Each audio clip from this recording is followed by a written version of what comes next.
He saved me from a house fire, but I never knew he was my real dad. I almost died the night my world burned down. I remember the choking black smoke, the crackling sound of fire devouring my childhood bedroom, and the overwhelming heat that made it feel like I was being swallowed by the sun. But mostly, I remember the arms that pulled me out, strong, familiar arms, belonging to a man I thought I barely knew. Mr. Reynolds, our quiet neighbor who always waved but rarely spoke, saved my life. And what I didn't know then was that he had saved me once before, long before the flames ever touched my skin. I grew up in Springfield, Illinois, a quiet town where everyone knew your name, but rarely your secrets. My mom, Ellen, was a nurse. Tireless, sharp, always moving. She raised me on her own, and for as long as I could remember, it had always been just the two of us. I asked about my dad once when I was 6. She said, "He left before you were born. Didn't want to be a father." That was all I ever got. She didn't talk about him again. And I learned not to ask. Our house was modest, 2 stories, worn-down siding, but it had charm. I had my own room, hand-me-down furniture, and the smallest allowance imaginable, but I never felt like I lacked anything. And then there was Mr. Reynolds. He lived next door. Alone. Kept his yard pristine, always wore a baseball cap, always reading a book on the porch.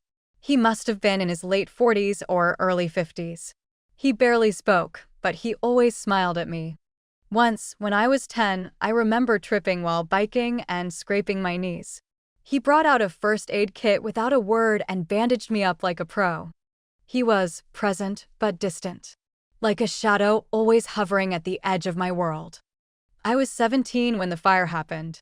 It was late February. Cold. I remember coming home from a late shift at the diner where I worked part-time and crashing on the couch. I must have left the space heater on in my room. The smoke alarm didn't wake me. Mr. Reynolds did. He broke the front door down. The flames had already consumed the staircase, and I was trapped upstairs, coughing, barely able to scream. I remember the sound of breaking glass as he threw a chair through my bedroom window and climbed in. "I've got you. Hold on." It didn't make sense. I barely knew this man. And yet, in that moment, he was everything. He wrapped me in his coat and helped me crawl back through the window onto the roof, and then helped me down the ladder he must have propped up earlier. I blacked out from the smoke inhalation shortly after we got down. I woke up in the hospital.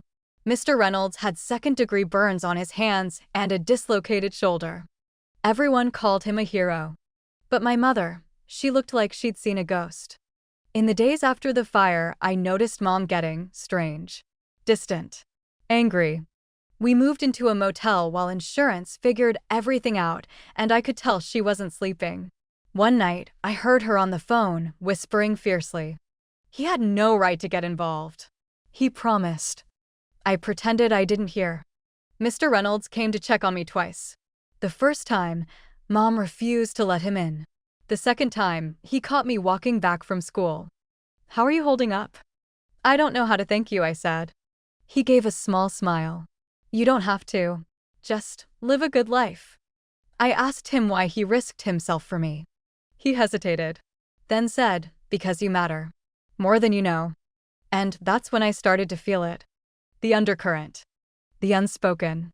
When we were finally allowed to go back to the house and retrieve what was left, I found something in Mom's room that changed everything. A journal. Half-burned, edges singed, but still readable. Most of it was about her daily life, nursing notes, grocery lists. But near the back, I found pages that weren't meant for me. He wanted to be in her life. I told him no. She deserved stability, not disappointment. But he never went far. He's still next door. Watching. Protecting. Always keeping his distance. I know he loves her. But it's better this way. It has to be. My hands were shaking. I flipped faster. She'll hate me if she finds out. But I did what I thought was best. I thought he'd give up eventually. But he never did. I sat on the floor of the blackened hallway, the journal in my lap, and I cried. Mr. Reynolds wasn't just a neighbor. He was my father. I confronted my mother that night. She was sitting in the motel bed, flipping through TV channels like nothing was wrong. "He's my dad, isn't he?" She didn't say anything.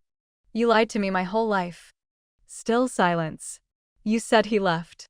That he didn't want me. But he was right there. Next door. All these years." She finally looked at me, eyes red-rimmed. Tired. "He did leave," she whispered. "We were young. Scared. He didn't want to get married. Said he wasn't ready to be a father. I told him to leave and not come back. But he did come back. Quietly. I let him stay next door. We made a deal. He'd stay out of your life. I thought it was best." "For who?" "For you. For me. For everyone." I didn't believe her. I didn't want to. But part of me did. I started visiting Mr. Reynolds more. He had a small home office lined with books, and I learned he was a retired firefighter. He never remarried. No kids. Just me. He told me stories about how he used to watch me from his porch, cheering me on silently during my first bike ride. How he wanted to give me space. How he regretted everything about the way he left my mom. How he wanted to come forward, but respected her wishes. He never stopped loving her. Or me. One day I asked, "Why did you leave in the first place?" He paused. "Because I was afraid. But I spent the rest of my life trying to be brave for you. Even if you never knew." The insurance came through. We rebuilt the house. But something between Mom and me stayed broken. I didn't hate her. But I didn't trust her. Mr. Reynolds became a quiet part of my life. Not dad yet, but something more than a neighbor. He helped me fill out college applications. Fixed up my old car. Came to my high school graduation and sat in the back row. He clapped the loudest.